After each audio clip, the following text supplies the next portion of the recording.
Right sir. ఒక case study చేద్దాము. ఒక యావరేజ్ మిడిల్ క్లాస్ పర్సన్ దగ్గర ఒక 20 lakhs లంసమ్ అమౌంట్ ఉంది. అదే తన దగ్గర ఉన్న లైక్ మేజర్ ఎక్కువగా ఉన్న ఫండ్స్ అనమాట. సో దాన్ని ఎలా ప్లాన్ చేసుకోవాలి? సిస్టమాటిక్ ఇన్వెస్ట్మెంట్ ప్లాన్ ఎస్ఐపి చేయాలా, లేదంటే ఎస్టీపీ సిస్టమాటిక్ ట్రాన్స్ఫర్ ప్లాన్ చేయాలా? ఏది చేస్తే బెటర్? అంటే ఫస్ట్ ఏంటంటే ఆ డబ్బులు దేనికోసం అనేది మనం ఆలోచన చేయాలి. అంటే షార్ట్ టర్మ్, లాంగ్ టర్మ్ అని. లాంగ్ టర్మ్ అయితే మనం ఏం చేయొచ్చు అంటే ఎస్ఐపి చేసుకోవచ్చు, ఎస్టీపీ చేసుకోవచ్చు.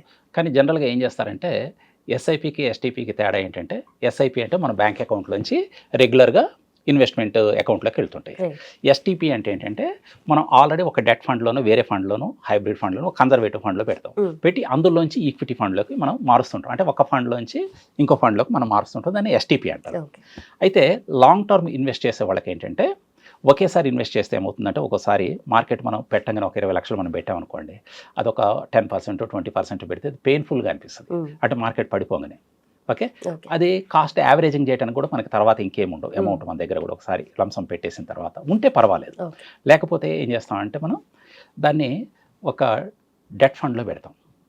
పెట్టేసి అక్కడి నుంచి ఏదైతే ఈక్విటీ ఫండ్ కావాలనుకుంటామో, ఏదైతే ఈక్విటీ ఫండ్లు ఇన్వెస్ట్ చేయాలనుకుంటామో నెలకింత అని చెప్పి ఎస్టీపీ పెడతాం. అయితే ఎస్ఐపి పెట్టకూడదు అని చాలామంది అడుగుతారు. కానీ ఎస్ఐపి కూడా పెట్టొచ్చు. అంటే మీ బ్యాంక్ అకౌంట్లో ఉంటే ఎస్ఐపి పెట్టొచ్చు. బట్ జనరల్గా ఏం జరుగుతుందంటే నా ఎక్స్పీరియన్స్లో చెప్తున్నాను, ఒక్కసారి బ్యాంక్ అకౌంట్లో డబ్బులు ఉంటే అన్ని డబ్బులు ఏవో ఆలోచనలు వస్తుంటాయి. అంటే ఈ డబ్బులు మనం ఏంటంటే ఇన్వెస్ట్మెంట్కి, ఫ్యూచర్ గోల్స్ కానీ పెట్టుకున్న డబ్బుల్ని మనం వాడేస్తుంటాం. అది నాకు ప్రాక్టికల్గా ఎగ్జాంపుల్. నేను చాలాసార్లు మా ఇన్వెస్టర్కి చెప్తుంటాను, ఇవ్వండి అవకాశాలు వస్తాయి, మీరు డబ్బులు పెట్టుకోండి, లేకపోతే వచ్చిన డబ్బులు పెట్టుకోండి, మొత్తం ఒకేసారి ఇన్వెస్ట్ చేయొద్దని చెప్పాను నేను ఇనిషియల్గా కూడా. కొంచెం తీసేసి, లేకపోతే సడన్గా ఏదో ఒకటి అవసరం వస్తుంది, లేకపోతే ఏదో కారు కొందామని, అంటే అవన్నీ అన్ప్లాన్డ్ ఖర్చులు అన్నారు. అన్ప్లాన్డ్ ఖర్చులు చేసేస్తారు. అందుకని మనం ఏం చెప్తామంటే ఇది పెట్టుకోండి. ఇందులో కూడా మనకి ఇంట్రెస్ట్ వస్తుంటుంది. డెట్ ఫండ్లో కూడా కొంత ఇంట్రెస్ట్ వస్తుంది మంత్లీ. జనరల్గా ఏంటంటే 5 to 7%. అంటే మనం ఏ టైప్ ఆఫ్ ఫండ్లో పెట్టిన డెట్ ఫండ్లో కూడా 5 to 7% ఎక్స్పెక్ట్ చేయొచ్చు. అది వస్తూ ఉంటుంది. అంటే బ్యాంక్లో వచ్చినట్టే వస్తుంటుంది, బ్యాంక్ ఎఫ్డీలో వచ్చినట్టు వస్తుంటుంది.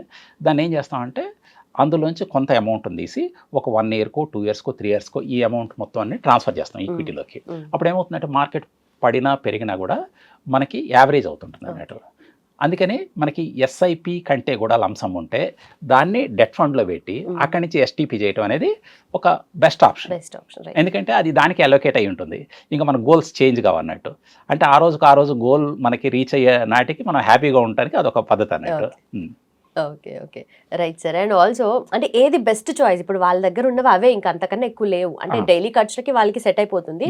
బట్ ఈ అమౌంట్ని కరెక్ట్గా ప్లాన్ చేసుకోవాలి వెల్త్ క్రియేషన్ కోసమే లాంగ్ టర్మ్లో. లాంగ్ టర్మ్ అంటే ఇదే బెస్ట్. అయితే ఇంకొక పద్ధతి కూడా చేయొచ్చు. ఇప్పుడు మార్కెట్ అంటే ఆల్ టైమ్ నుంచి ఒక 10%, 20% లోలో ఉందనుకోండి, అంటే ఆల్రెడీ కొంత కరెక్షన్లో ఉంది. అప్పుడు ఏం చేయొచ్చు అంటే మనకున్న అమౌంట్లో ఒక 50% పెట్టేయచ్చు. ఆ రోజు లంసం పెట్టేస్తాం. మిగిలింది ఏం చేస్తాం అంటే ఎస్టీపీగా, అంటే డెట్ ఫండ్లో పెట్టి దాన్ని ఎస్టీపీ చేస్తాం. ఇంకొక 1 year, 2 years అట్లా ఎస్టీపీ చేస్తాం. అట్లా కూడా చేసుకోవచ్చు. అంటే పార్షియల్గా కొంత పెట్టుకోవచ్చు ఎస్టీపీకి, పార్షియల్గానేమో లంసం కూడా ఇన్వెస్ట్ చేసుకోవచ్చు.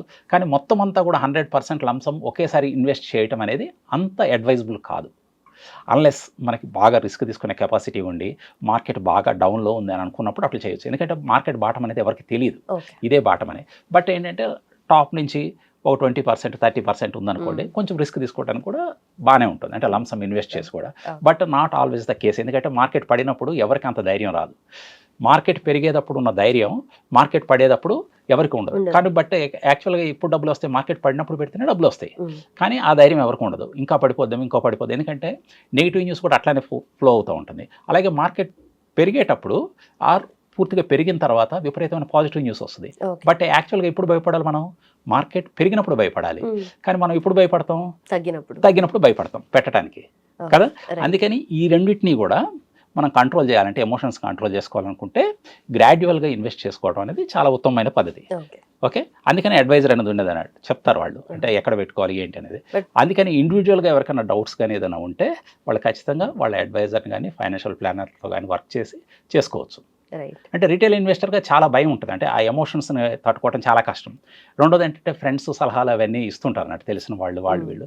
దాన్ని 1-2 సార్లు వ్యాలిడేట్ చేసుకోవడం కూడా అవసరం. ఎందుకంటే వాళ్ళ ఎక్స్పీరియన్స్ ప్రకారం ఇస్తారు, అది నీకు సూట్ అవుతుందా లేదా. ఎందుకంటే ఏ ఇద్దరి ఫైనాన్షియల్ కండిషన్ ఒకటి కాదు, రిక్వైర్మెంట్స్ ఒకటి కాదు, గోల్స్ ఒకటి కాదు. కాబట్టి ఎవరికి వాళ్ళు ఇండిపెండెంట్గా వాళ్ళ ఫైనాన్షియల్ పరిస్థితిని అసెస్ చేసుకొని ఇన్వెస్ట్ చేసుకోవాలి. ఓకే. ఓకే. బట్ ఇప్పుడు ప్రెజెంట్ సినారియోలో చూస్తుంటే గ్రోత్ పర్సెంటేజ్ ఎలా ఉంది సార్? అంటే ups and downs of market. Ups and downs అనేది ఎప్పుడు కామన్ అమ్మ మార్కెట్లో.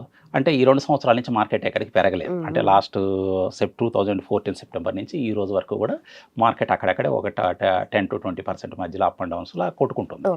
ఓకే. అయితే ఇది ఎక్సెప్షన్ అంటే కాదు. ఇది ఇంత ముందు జరగలేదా అంటే కాదు. ఇంత ముందు జరిగింది, ఇంకా భవిష్యత్తులో కూడా జరుగుద్ది. ఓకే. చిన్న ఉదాహరణ చెప్తాను మీకు. అంటే మార్కెట్ ఎట్లా ఉందంటే మార్కెట్ అనేది ఒక జర్నీ. ఓకే. ఇది ఒకరోజు పెరగడం, ఒకరోజు తరగటం, తరిగి అలాగే ఉండటం అనేది కాదు. 1979లో మన బిఎస్సి సెన్సెక్స్ ఇచ్చినప్పుడు అది 100 పాయింట్లతో స్టార్ట్ అయింది ఇండెక్స్. ఈరోజు దాని వాల్యూ 75,000 పైన ఉంది. అంటే 750 టైమ్స్ పెరిగింది. అంటే మధ్యలో కరెక్షన్స్ రాలేదా? వచ్చినాయి. మధ్యలో మార్కెట్ పడలేదా? పడింది. అంటే స్టార్టింగ్ ఇనిషియల్ స్టేజ్ నుంచి పడుతుంది లేస్తుంది. అంటే కరెక్షన్స్ అనేది 1 year రానియండి, 2 years రానియండి, 5 years రానియండి, అది టెంపరీ. గ్రోత్ అనేది పర్మనెంట్. అందుకనే మనం యాంటిసిపేట్ చేయడం అనవసరం. అంటే 1 yearలో ఏమవుతుంది, 2 yearsలో ఏమవుతుంది నాకు తెలియదు. అంటే ఎవరికీ తెలియదు. అంటే జియో పొలిటికల్ ఇష్యూస్ని మనం చేయగలమా? లేదు. ఏదైనా ఒక భూకంపాలు లాంటి అంటే న్యాచురల్ డిజాస్టర్స్ని మనం చేయలేం. ఇప్పుడు ఈ సంవత్సరం మన దగ్గర ఎల్ నినో ఎఫెక్ట్ వచ్చింది. అంటే వర్షాలు పడట్లేదు. అంటే గ్రోత్ కొంచెం హ్యాంపర్ అవుతుంది కదా. నిన్న మొన్నటి దాకా గల్ఫ్లో యుద్ధం జరిగింది. మనకి ఆయిల్ ప్రైసెస్ పెరిగినాయి, మన దగ్గర ఇన్ఫ్లేషన్ పెరిగింది. ఈ ఇంపాక్ట్ కొంతకాలం ఉంటుంది మనకి. ఇట్లనేది మనం యాంటిసిపేట్ చేయలేం. కాబట్టి షార్ట్ టర్మ్లో దాని గురించి ఆలోచించేదానికంటే మనం లాంగ్ టర్మ్ అంటే కనీసం 5 to 7 years వ్యూగానే ఉంటే మనం మార్కెట్లో రావడం ఉత్తమం. ఎందుకంటే 7 yearsలో ఉన్న వాళ్ళకి మార్కెట్లు ఎప్పుడు లాస్లో నిలువు మన ఇండియన్ మార్కెట్లో. ఓకే. అలాగే 5 yearsలో ఉంటే 90% ఆఫ్ ద టైమ్స్ లాసులు లేవు. మనం పాజిటివ్గానే బయటకు వస్తాం. కంప్లీట్ నెగిటివ్గా అయితే వెళ్ళలేదు. నెగిటివ్గా అయితే వెళ్ళలేదు. లాస్ అనేది ఎవరికి రాలేదు. అయితే 7 years ప్లస్ ఉంటే. కాకపోతే ఏంటంటే మధ్యలో మన పోర్ట్ఫోలియోని రివ్యూ చేసుకోవడం అనేది చాలా ఇంపార్టెంట్.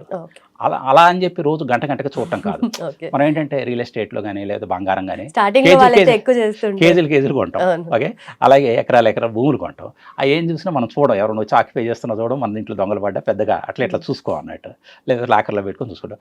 కానీ మ్యూచువల్ ఫండ్స్లో వచ్చేటప్పటికి లేకపోతే ఈక్విటీలో ఇన్వెస్ట్ చేసేటప్పటికి ఏంటంటే గంటకి చెక్ చేస్తాం, నిమిషానికి చెక్ చేస్తాం. అంత టెన్షన్ అక్కర్లేదు.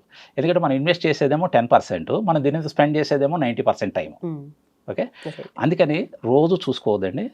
ఏదో మీరు నెలకో లేకపోతే 2 నెలలకో 6 నెలలకో ఒకసారి రివ్యూ చేసుకుంటే సరిపోతుంది. నెలకు కూడా రివ్యూ చేసుకోవటం అంటే ఏం లేదు. మనం మ్యూచువల్ ఫండ్స్ మన ఎస్ఐపి పెట్టుకున్నాం అనుకోండి, నెలకు ఒకసారి మన అమౌంట్ కట్ అవుతుంది కదా, ఆ యూనిట్స్ క్రెడిట్ అయ్యో లేదో చూసుకోండి ఒకసారి. స్టేట్మెంట్ ఆఫ్ అకౌంట్లో ఒకసారి చూసుకుంటే, అంటే 1st తారీఖు నేను ఎస్ఐపి పెట్టుకున్నాను, 3rd or 4th నెలలో ఒకసారి చూసుకుంటే కొత్తగా రావాల్సిన యూనిట్స్ వచ్చినాయా లేదా, క్రెడిట్ అయిందా లేదా, అది చూసుకుంటే చాలు. తర్వాత 3 monthsకో లేకపోతే 6 monthsకో మీ అంతటి మీరు కానీ లేకపోతే అడ్వైజర్ ఎవరైనా ఉంటే వాళ్ళు కానీ ఒకసారి కూర్చొని రివ్యూ చేసుకుంటే సరిపోతుంది. Right. Done sir. Thank you so much. Okay అమ్మా, వెల్కమ్.